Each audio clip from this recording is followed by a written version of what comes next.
Okay, well, welcome back. Here we are. We are back with another Q&A. It's been a while since we did this.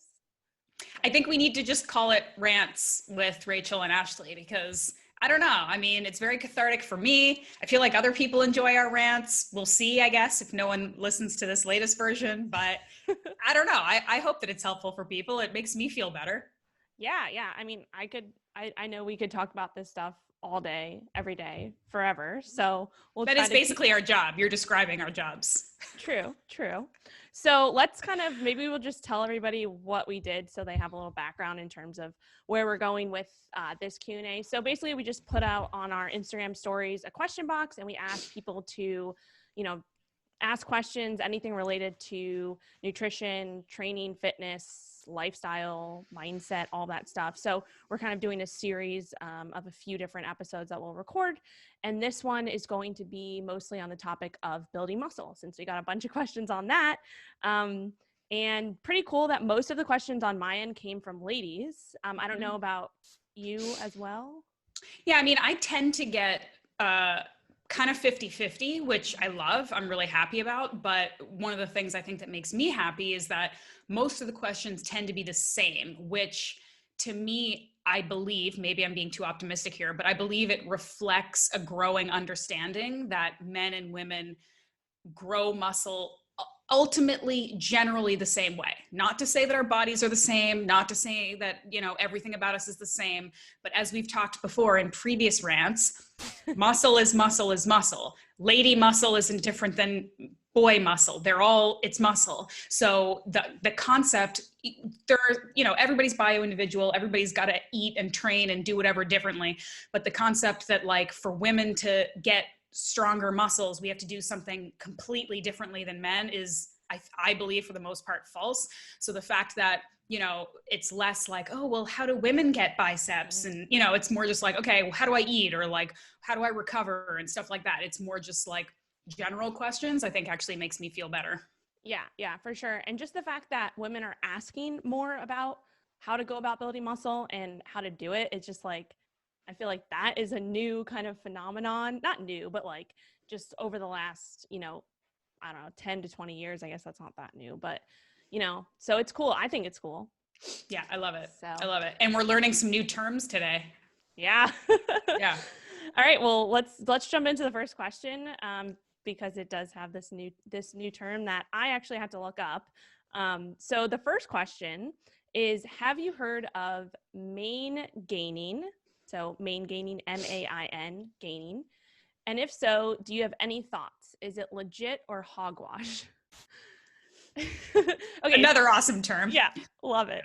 Okay, so I actually had to look up this term. We were talking about this before, but basically maingaining is just it's the concept or the idea of building muscle at maintenance intake. So your maintenance caloric intake, your maintenance, what you can consume, and also obviously on the other end expend to basically maintain your weight and your body composition, over the course of weeks, months, etc. And so this term maingaining, which is a new term, and maybe it's been around for a while. I don't know. This first It's also, it's possible that it's not really a term. I make up words all the time. It's Yeah. Maybe it's not, whatever. It's just a quicker way of saying what you just explained. So whether it's a thing or not, it's a cool conversation to have. So yeah. And I think it also goes into the conversation of body recomposition, which I think is a newer term as well, body composition, but even then, I feel like body recomposition is just something that's becoming more quote unquote mainstream in that sense. But anyway, do you want to? No, you start this one. Okay. You start this one. I'll follow up with any additional thoughts. So, in terms of building muscle at maintenance, I think that it's absolutely possible. And I've seen it. I've done it myself. I've seen it firsthand with a lot of my clients. But I think it comes down to essentially where you're coming from, right? So, and also the time frame that you are trying to build this muscle in. So we know that, if you're coming from a place where you have not been training significantly or progressively over a period of time, if you don't have some of the other things in check in terms of your nutrition, if you're not tracking, your macros, so if you have no idea how much protein you're consuming, right? Like even just making the switch of switching up your macronutrients and still staying at the same caloric intake can have a significant determinant of, your ability to build muscle, right? So we know a lot of women are chronically under eating protein, and that is a big piece of the puzzle, obviously, with building muscle. So that's one thing. I think if you are coming from a place where you maybe do have some body fat to lose, and you are also, again, you haven't been following a progressive program, or you haven't been paying attention to other lifestyle factors, so like your sleep, your stress management, all of those things, if you don't have those dialed in, there's so much potential in terms of being able to actually build muscle and not even having to go into a surplus. But I think that it also will happen depending, it's so like, this is so dependent on the person, right? But I think that there's kind of the other end of the spectrum, which we'll probably get into with a few of these other questions about what point do you get to where you maybe can't optimize your muscle building potential at maintenance, right? What point is that? And we'll kind of talk about this a little bit, but in my eyes, it's really like, if you've gone through a transformation, right? And this is kind of like, I'm talking to like the phase that I'm in right now, and a lot of the phases I go through with my clients. If you've gone through your own transformation, right, and you've lost a significant amount of body fat, and you're kind of at this body weight now that you're like, okay, like I'm at a good weight, like I don't have that much more body fat, to lose, but I don't really love the way I look, right? We talk about this all the time. Going into, a quote unquote building phase or surplus might be advantageous, and probably is advantageous, depending on where you're coming from. But anyway, what do you think about that? Because I could just ramble. Yeah, I mean, I agree with a lot of what you're saying. And I think, again, it's one of those things where this one question could be an entire episode, because so often we're saying things like, it completely depends on the person. It depends on where you're coming from. It depends on literally what you mean by the question that you're asking. Because I think, and I don't know who asked this question, but I think that someone who's asking this question, it's probably in response to their belief or what they've been told that in order to gain muscle, you have to eat a ton of food and you have to gain fat. And a lot of people don't like that idea. They don't like that concept. And so then the question becomes, okay, well, can I still gain some muscle without getting fat, or without getting fluffy, or without eating so much that it's uncomfortable? And to that, I would say yes, just like you. And of course, then just echoing what you said, like, do you want to gain 5 pounds of muscle in 3 months, or are you okay to take a year? What does your maintenance look like now? What does your body fat look like now? And then of course, there's also this idea, and we talk about this all the time with people, women and men, who go from maybe not having a lot of muscle or not doing a lot of strength muscle building work. And then they do that, and they'll notice that if they get on the scale, they're heavier, but their clothes fit looser. So there's so much in this body recomposition thing that you were talking about, that isn't about being obsessive about maintaining calories, isn't being obsessive of maintaining your weight, but looking different. Like, a lot of women find that when they start strength training, they're going to eat more, whether they plan to or not, and they might gain weight. But if you look better, if you look leaner, if you can see your muscles through your layer of fat, if your jeans fit better, if you look better, if you feel better, I mean, maybe we need to refocus a little bit more on how you perform and feel and look versus numbers. Because those things can change so much, and it's easy to get obsessed with things and kind of lose track of what you're actually trying to accomplish. But again, I think from a very general high level standpoint, the general question being like, do I have to bulk to gain muscle? I don't think you do. I think you can do it quicker if you eat more.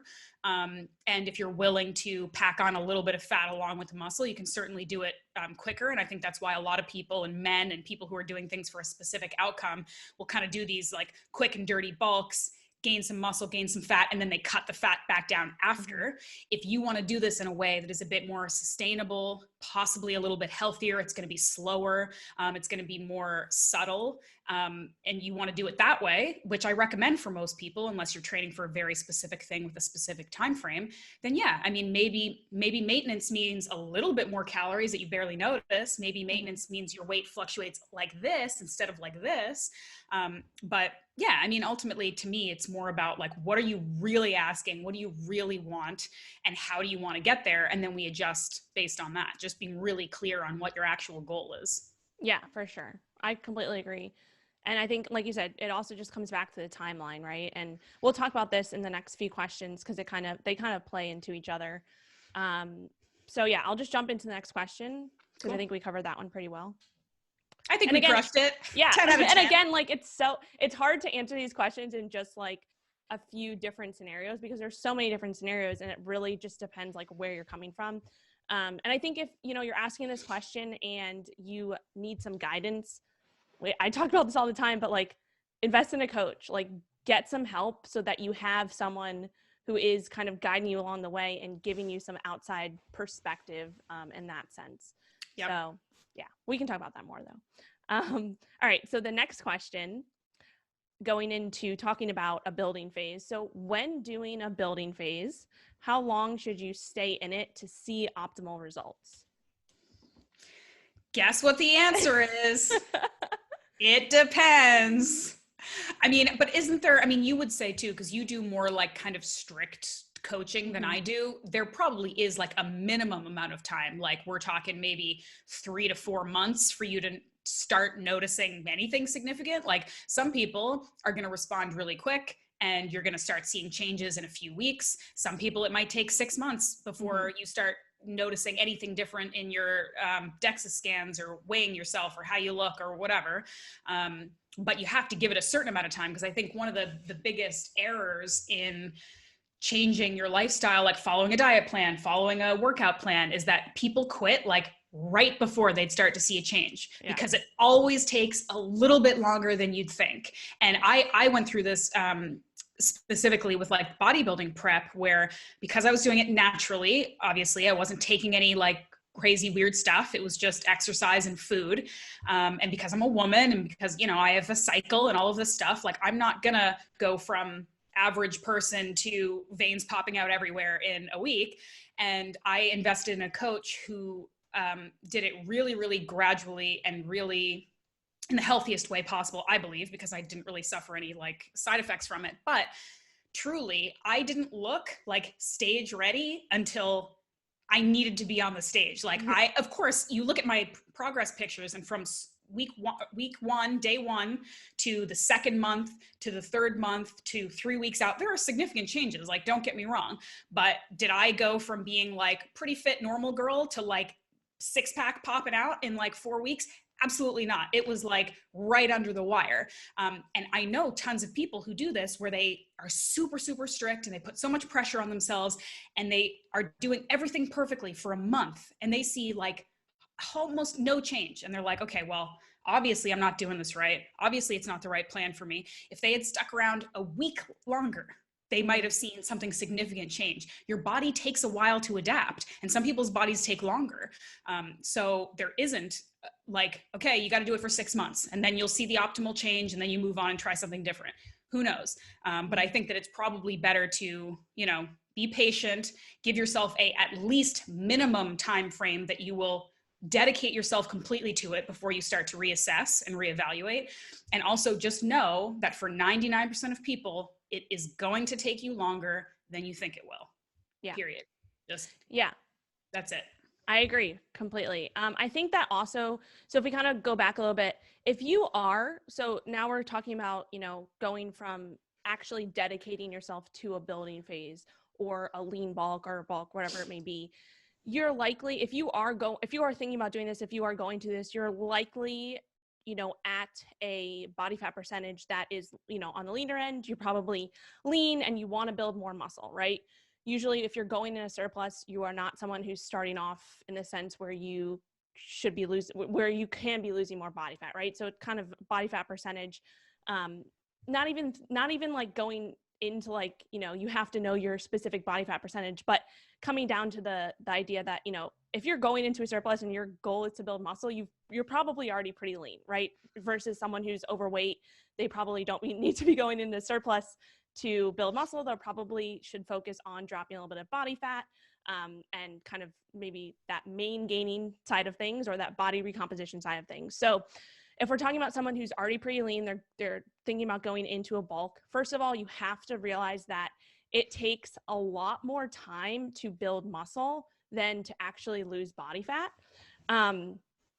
From my experience, my research, it doesn't happen overnight. Losing body fat doesn't happen overnight either, but just when we're comparing, apples to apples, or whatever, apples to oranges, I don't even know what that saying is, it takes more time to build muscle than to lose body fat, in that sense.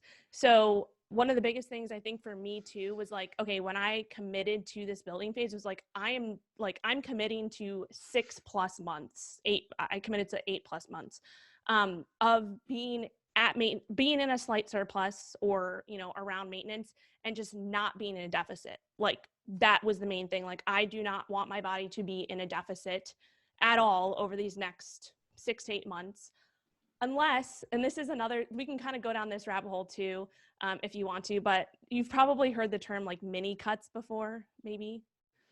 Mm-hmm. So, okay, well, we can talk about that, but it's basically like a mini cut is where you would go through like kind of like 4-week cut, where it's pretty aggressive. Like if you're going through a building phase, and we can talk about this actually in the next question, but the rate of fat gain and muscle gain kind of coincide with each other.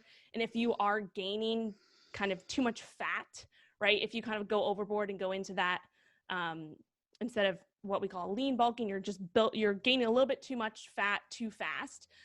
That's going to be counterproductive to kind of this partitioning of calories that go to either fat or muscle. So anyway, we can talk about that in the next question, because it's coming up. But I would say that the basics of like going into building phase is that you should just commit yourself to, I would say, like minimum like 6 months if you're truly looking to get everything you can out of it. Because the issue, especially like with myself and with a lot of women, it's like we get like 2 months in and we're like, oh crap, like the scale's going up and like I'm getting a little bit more fluffier than I like, feel comfortable with. And then you want to just like, you're like, okay, I'm over this. Like, I want to cut again. That is going to be so counterproductive to what you're doing. And so if you don't commit to it, and if you don't do it in a strategic way, then you're probably going to have a rough time. So I would say like minimum 6 months. Mm-hmm. That would be my recommendation. And also, again, like, to be a downer here a little bit, and I don't know the exact, I'm sure there are podcasts and there are professionals who can give you a lot more science behind this in terms of what is like a reasonable amount of actual lean muscle mass you can gain in a period of time. Like, there's the numbers that people throw out that if you are overweight, a safe amount that you can sustainably lose of body fat would be like 0.5 pound to 1 pound per week. Mm-hmm. And I'm not talking about people like you and I'm talking about, again, maybe we could lose 0.5 pound or 1 pound a week if we were really aggressive doing one of these like mini cuts. But I'm talking about for people who have, 20, 30, 40 pounds to lose, 0.5 pound to 1 pound a week is reasonable. Maybe a little bit more for a bit, but like that's a nice rule of thumb, sustainable amount of fat you can lose in a week. As far as gaining muscle, I don't know exactly, but I do know that it's probably less than people think.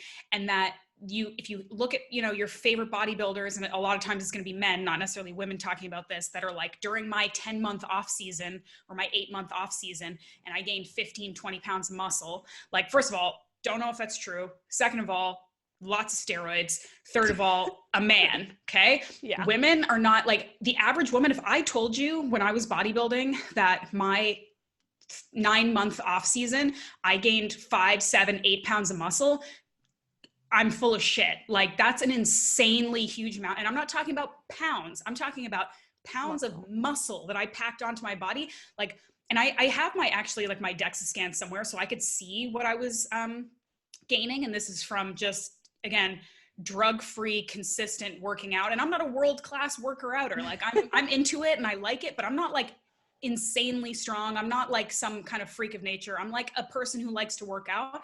And I was maybe gaining from year to year, like, I don't know, maybe 3 or 4, maybe pounds of muscle. But the other thing, the upside to that to realize is that for most of us, that's pretty significant. And that's going to make a difference. That's going to make a strength difference. That's going to make a body composition difference. That's going to make how you look and feel and fit into your clothes difference. And again, take this with a grain of salt. I'm not a scientist, but I think that people who have this concept that, like you said earlier, it's a lot easier to lose fat than it is to gain muscle. It's a lot easier to work off excess fat that you don't actually need than creating muscle fibers out of nothing but hard work and protein. Yeah. So to just erase this concept that for the vast majority of us, you think you're going to gain 10, 15 pounds of muscle, like probably not going to happen. If you're starting from nothing and you're like very genetically gifted, okay, maybe at the very beginning, because your gains go faster at the beginning. But for most of us, like couple pounds a year of like solid muscle gain, and especially when we're over the age of like 30, right? Because you start losing your muscle mass pretty early on if you don't work at it. So gaining a couple pounds of muscle in a year is a feat, and it's you know, so manage your expectations there too, I think. Sorry to be a jerk. No, I completely agree. And then this goes into the next question, which we kind of alluded to, but someone asked, and I can talk a little bit about this in terms of like the percentages and the numbers that I've personally been working on. But someone said, what's a good rule of thumb to assess the ideal rate of fat gain when bulking? Specifically, I'm starting from a lower body fat percentage, they said. So from my research and kind of my, you know, again, working with myself and going through this myself and with clients and all of that, about like aiming for about 0.25% to 0.5% of your body weight per week, which I'll break this down because I know like these are numbers, is probably a good place to be. And that would be around like 1 to 1.5% of your body weight per month. If you are someone who is a beginner, right? Like you said, you're someone who has never followed a progressive lifting program before, you've never dieted before, you've never gone into a surplus before. And when I say never, I mean like dedicated, you know, like actually paid attention to these things, then probably more on that like 2% of your body weight per month. And then if you are more experienced, you're more intermediate advanced, probably closer to that, you know, 1%, maybe even, you know, a very experienced person, that 0.5% per month is a good kind of rate of gain. And when we talk about the rate of gain, we have to realize that if you are dedicating yourself to like a building phase or a quote unquote lean bulking phase, like you are going to see the scale go up. You want to see the scale go up. Muscle weighs something, right? If you are not, you know, aside from the body recomposition side of things, because when we talk about body recomposition, the definition of that is losing body fat and building muscle at the same time. That's the definition of that. So yes, in that case, you may not see the scale go up, right?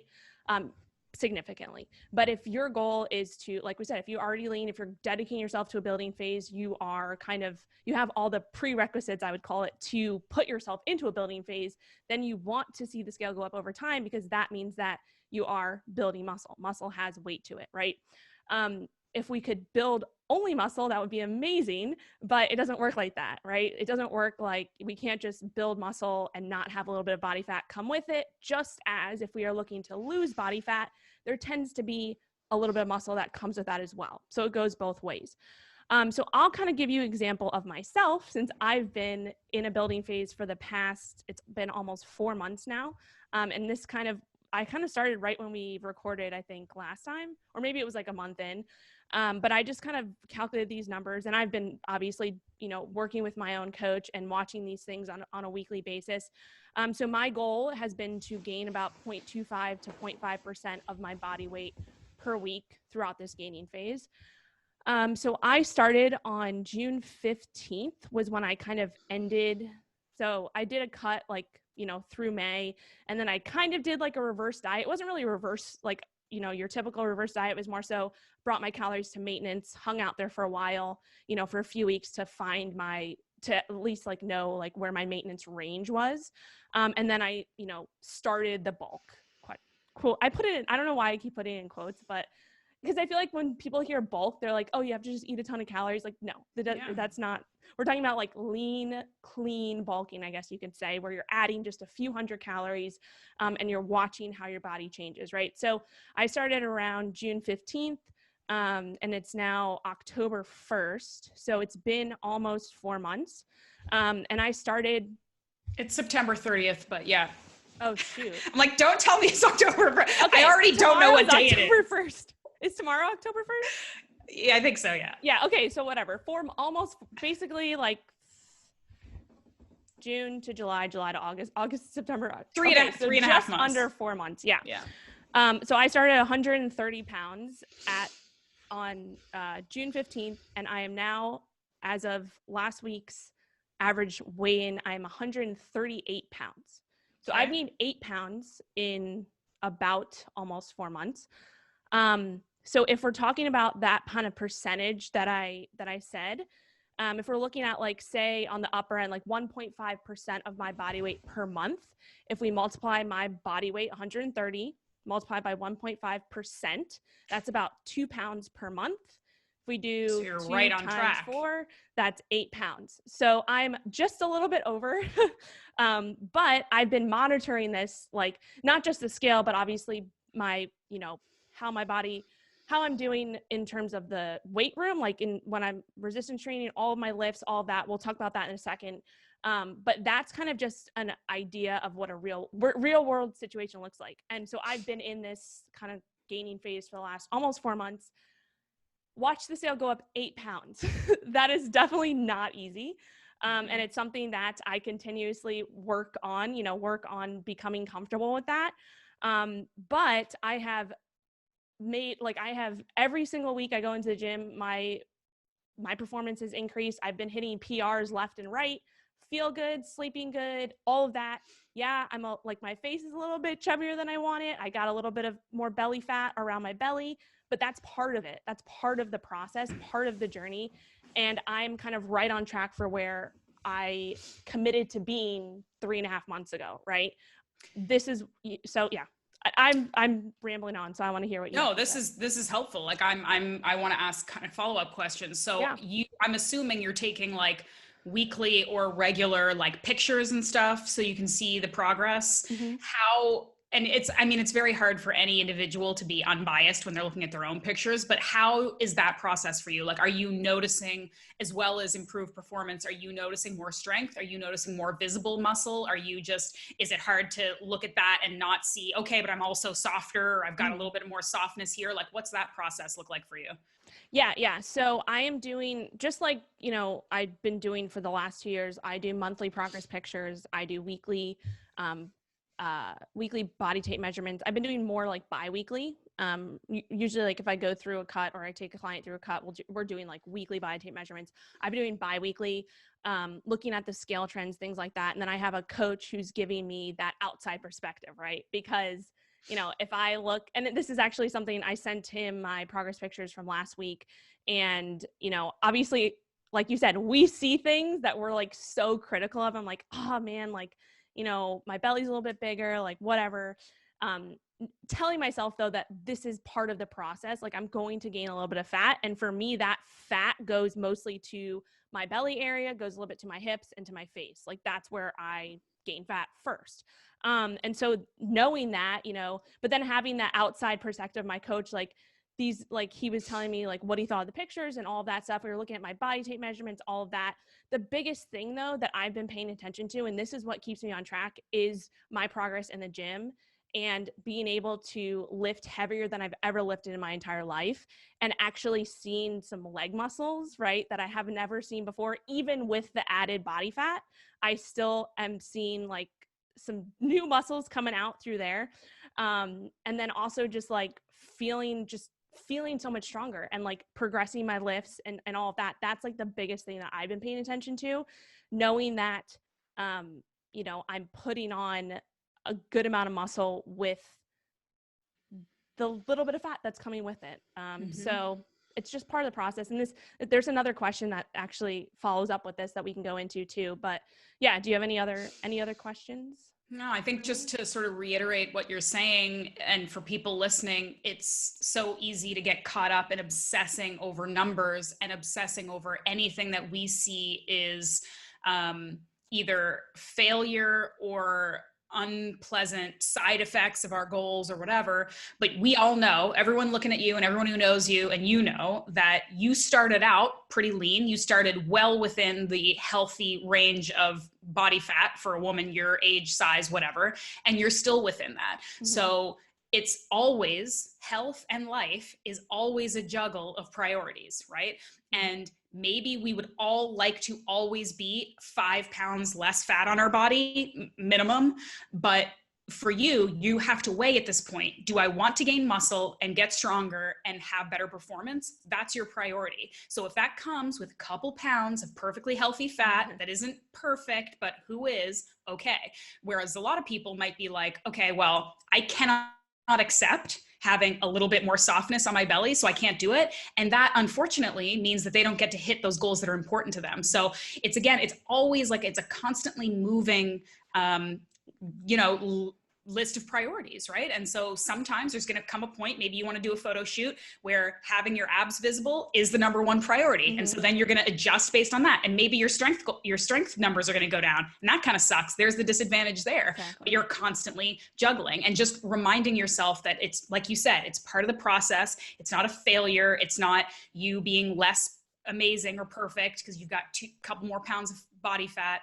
It's just part of the process. And so, I guess the ultimate thing is just like, everybody give yourself a bit of a break. You're doing something. There's pros and cons to everything, and it is what it is.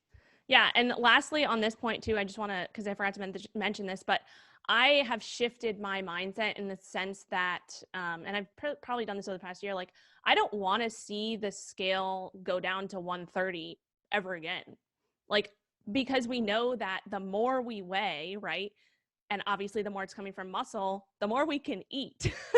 And I like to eat. Mm-hmm. So I don't want to weigh less. Like, I want to see that scale number go up as much as possible in the overall, sense that I'm comfortable with where I'm at, not gaining a ton of body fat, all of that. But I don't want it to see it go down to 130. If I cut again, in a year or something, or whatever, for a photo shoot or something like that, like, I want to see my body composition look even better than it was at 130 at maybe like 135 or 137 or something like that. Yeah. I don't ever want to get back to 130 because if I do, then I know that, maybe I've lost a little bit more muscle or whatever it may be. And I don't want to lose muscle, right? So that's another thing. Like, I think that shifting, and that's something that I've been working on, like shifting my mindset to this scale number. Like, the scale number just doesn't matter in the grand scheme of things. Like, what that scale number says doesn't matter. It's what's happening with it and how that reflects how you look, how you feel, how confident you are. If you're moving towards your goals or away from your goals, that's more so what it means, right? Not the actual number itself. Because I know tons of women who weigh 160 or 70 pounds and they have a completely amazing body composition and they can step on stage at that, at that weight. You've seen those like Instagram memes or whatever that's like, all of these women weigh 150 pounds and they look completely different. Exactly. It doesn't matter. It absolutely doesn't matter. Yeah. Okay. Do you want me to ask the next question? Yeah, so we can, okay. All right. So I think this is the right one. How do I track if I'm gaining muscle, and how to know if what I'm doing is working? So they're talking about when you're tracking and paying attention and you're doing this bulk or this muscle gain, progress. How do you know that you're gaining muscle? How do you know if what you're doing is working? Big question. Yeah. So I would say this kind of goes with everything that we've been talking about, but in order to build muscle, you have to work your muscles. So you have to be pushing yourself in the gym. You have to be following a progressive training program and actually resistance training. That's one thing too. Like, we're talking all about like the nutrition side of things and all of that, but like, if you're not following a progressive plan, and if you're not following a strategic plan in the gym, if you're not pushing yourself and actually, working to build your muscles, or break down your muscles to build them up, then you're not going to build muscle, right? So that's the biggest thing I would say, like, to know if you are actually building muscle, the biggest thing is to just pay attention to how your training is, right? How are your lifts in the gym? Are you progressing on a week to week or a bi-weekly basis? Are you lifting more weights? Are you doing an extra rep? Are you doing more sets? Whatever it may be in terms of that concept of progressive overload. Are you hitting PRs? That is probably the biggest determinant if you are building muscle, right? And then also we talked about, you have to be making sure that you are eating enough protein and all of that. But that's what I would say is like the biggest kind of thing to look at if you're doing things right. And then also, gauging, how much being maybe going back and re-listening to the kind of math that we just went through in terms of the percentage that you should be shooting for. And then also potentially, having someone to guide you with that, and keep you in check, on a weekly basis when when you can see the scale go from 130 to 138 pounds in 3 months, and need to know have a what little that support means. with that. Yeah.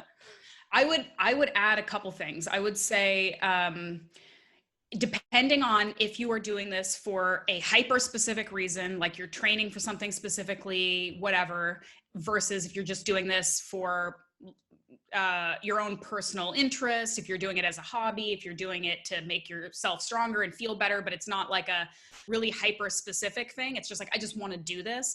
Mm-hmm. If you're doing it for a hyper specific reason, certainly I would recommend that you do invest in some benchmark testing with something like a DEXA, like in-body, full body scan that's going to actually give you numbers. And I don't just mean like a stupid BMI thing you do at the gym that tells anybody that weighs more than, if you're a dude, if you weigh more than 180 pounds, you're fat. And if you're a woman that weighs more than 130 pounds, you're fat. I'm not talking about BMI. I'm talking about like those real, the real tests that tell you like this arm has this much muscle, this arm has this much muscle. Like really do that bench work testing. It's probably going to cost some money, but those are investments that give you real concrete benchmarks and information on your progress. And if you are a bodybuilder, if you're a power lifter, if you're really trying to hit very specific goals and you have the ability to invest in things like that, they're going to be really helpful. And there's not as much sort of emotion and guesswork involved in that. It's like, here are the cold hard facts. Here's what's happening. So I would recommend people who are able to do that, because I just think it's very helpful.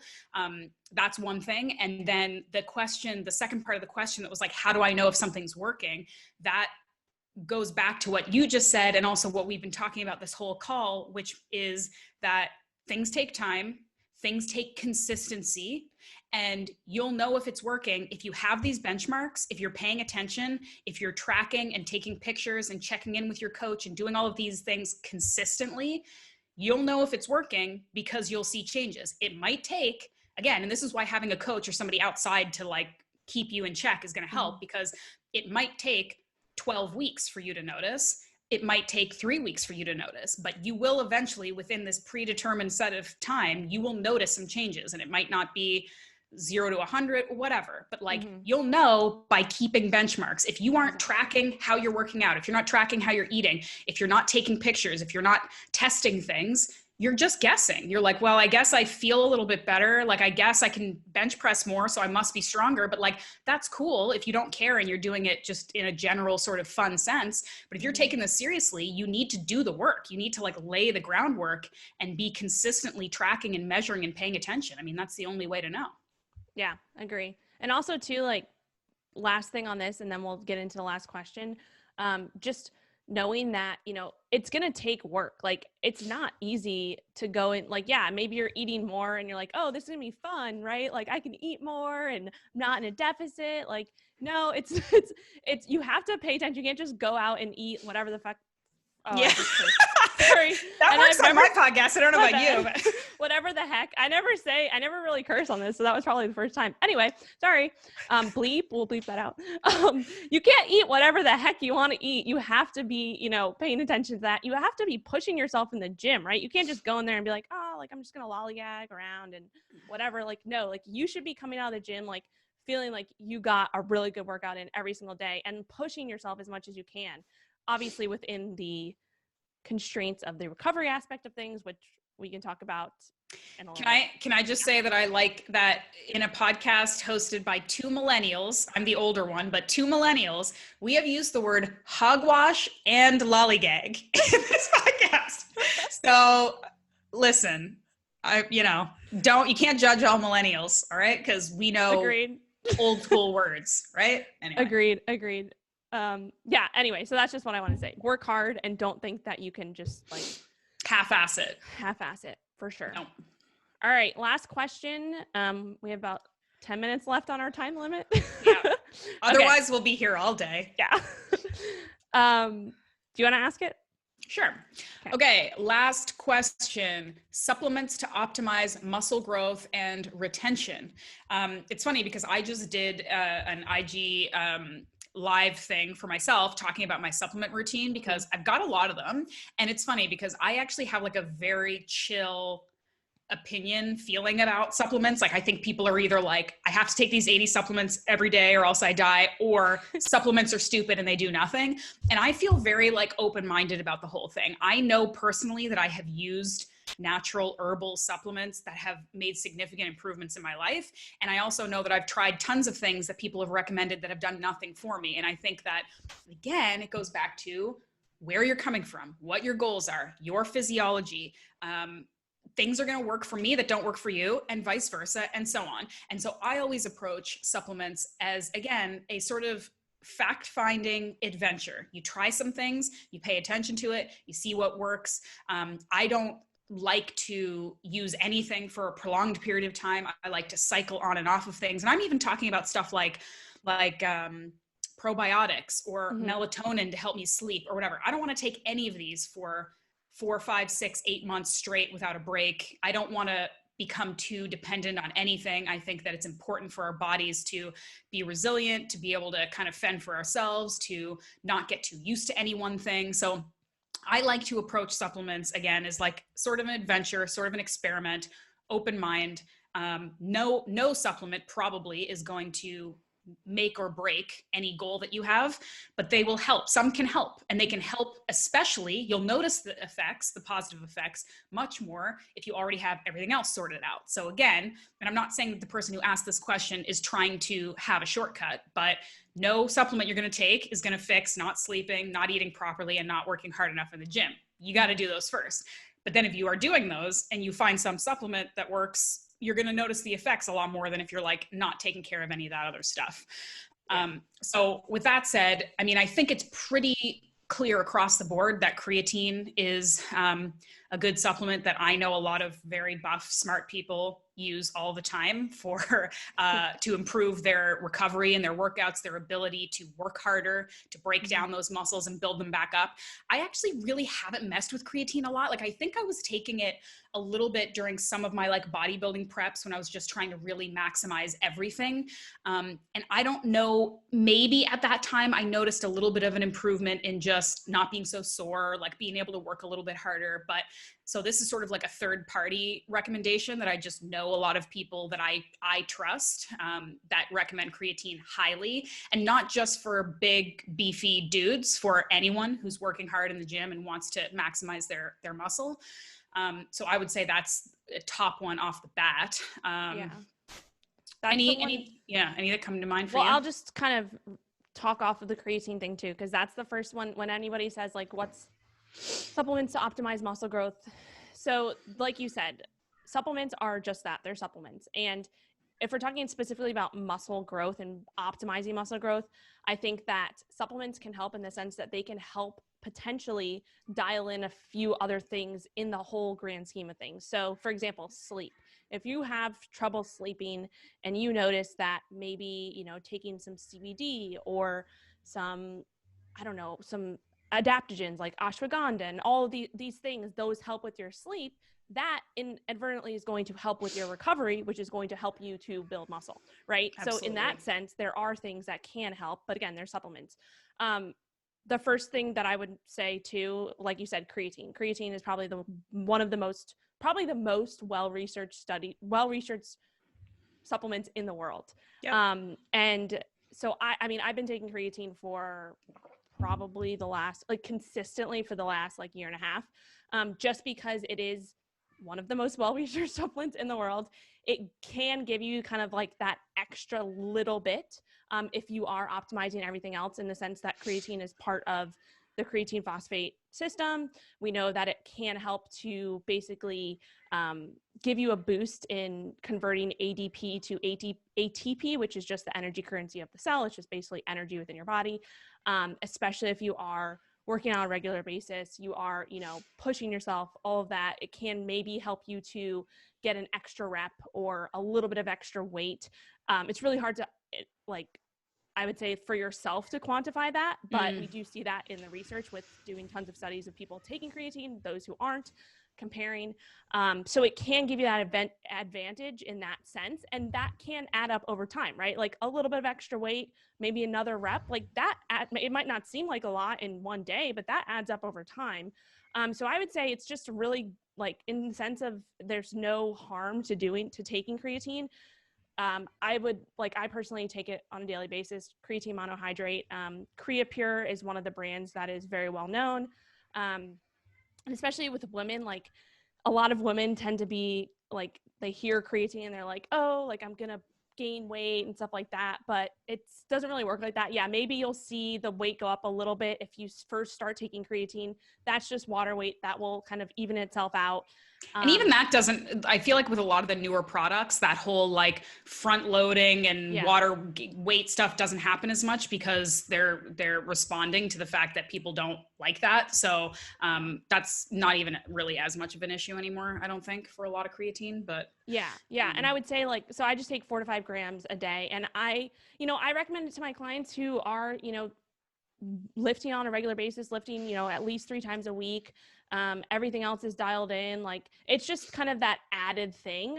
So, and with everything else, like, I don't know. Wait. Yeah. One question about creatine. Are you taking it every day or only on the days that you're lifting? No, I take it every single day. Okay. Just because I probably could just take it on the days I'm lifting since I lift 5 days a week. But I just take it every day to keep it consistent. Basically, you want to keep your body kind of saturated with their creatine. And yes, you get creatine from foods you eat and meat and things like that. But again, we're talking maybe that's why I don't take it. Yeah, I'm just you eat a lot of meat in my mouth. Yeah, exactly. Another thing though, I wanted to say just before I forget, because you brought up a good point that supplements for muscle growth isn't always about just stuff that's going to make your muscles grow. It's about fixing those other challenges that you have in your life. So again, it's like, okay, creatine's great, but if you're sleeping 3 hours a night, you should probably focus on that first and figure out how to get your sleep better. And so similarly to that, one thing that I would recommend for a lot of people, especially people who are eating more to gain muscle, who are eating more meat, who are just whatever, changing their diet in any way, I would recommend digestive enzymes and even probiotics as well to make sure that your gut health is sorted out. Because if you're eating more meat, if you're caring about optimizing the nutrition that you're putting into your body, making sure that you are able to absorb as much of that nutrition as possible is absolutely going to fuel your muscle growth, right? So that's one that I would recommend. I use Bioptimizers as the company that I like because they sorted me out big time during quarantine. I talk about that all the time, how significantly that improved my health when it was like crazy stressful and a nightmare. But yeah, being able to just extract the most nutrition from the food you're eating is going to have a significant impact on your ability to grow muscle. So getting the gut health sorted out is important too. 100%. Yeah. And it doesn't, like, I think exactly what you said, you need to look at all the other factors, not just like, oh, I'll take this supplement and it will make me build muscle. No, it doesn't work like that. So yeah. And then I would say like, I was going to suggest that too, digestive enzymes, maybe, if we're talking about like recovery again, like collagen, if you're not eating a lot of, meat, if you're not eating the whole animal, I mean, this is your entire wheelhouse. But, and I know you're a huge fan of collagen as well. Oh shit. You're getting your copy soon. Can I just tell you, I like this is my book, guys. I wrote a book. I knew that I was going to show this at some point during the podcast. So here you go. But if you're people who are listening and can't see, what is it called? It's called It Takes Guts. It is my very first book. It is a book/cookbook all about nose to tail eating. And so if you do care about that, if you want to get those protein gains, come talk to your girl. Okay, moving on. Yeah. Yes, exactly. We'll link that in show notes. That would be great. Whoever's show notes, it'll be there. It Takes Guts.